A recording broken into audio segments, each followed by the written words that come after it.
Hi there, it's Heather from Spiritual Signage. Today's story is about when I wrote my first novel, Whispers from the Heart.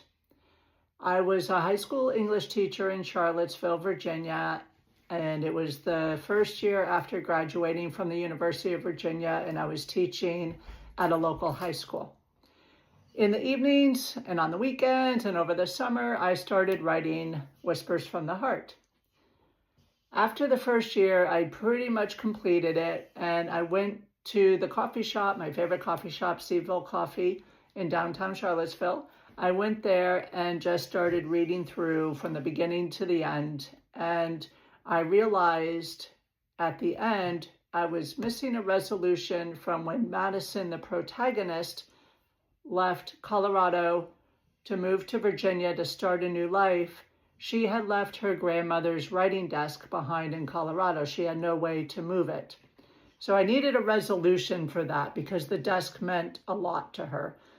After that, I workshopped it a little more with some local writers and then felt like I had a solid novel ready to pitch to agents. So I started doing my research and pitching to agents, and one of them had a form that you uploaded your query. So I uploaded the query letter through their online form, and I got an automated response saying that I would hear from one of their agents if they were interested.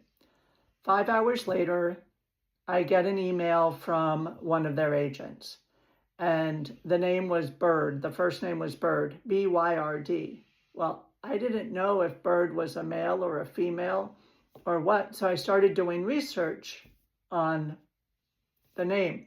And because, there is Lady Bird Johnson and, I didn't know. So I just wanted to make sure when I emailed them back that I was addressing them properly. In my research, it turned out that not only was this agent, it was a male, not only did his father live in Charlottesville as a doctor, but the literary agent, had also gone to the University of Virginia.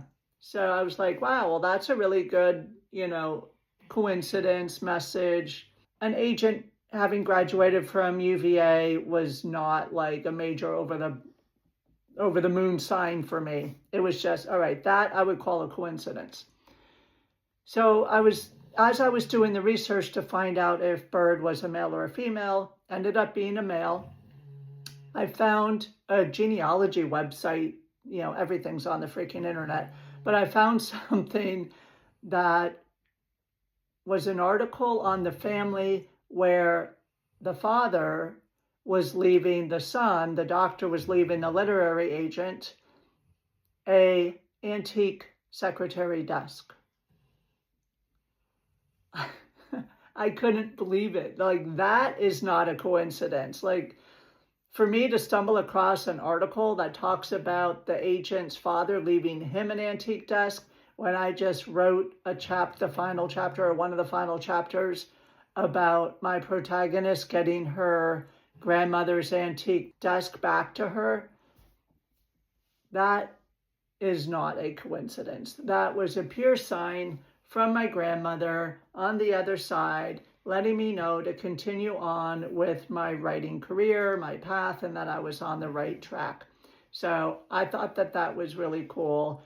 It's not a license plate. It's not about dogs. It was just one of those nods from God, nod from my grandmother on the other side that I was on the right track.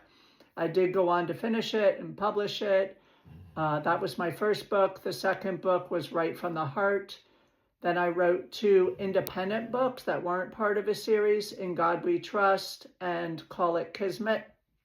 And then I wrote a series of 3 titled, the series name is Camden Lake Tales, Winter's Truth, Summer's Wisdom, and Fall's Hope.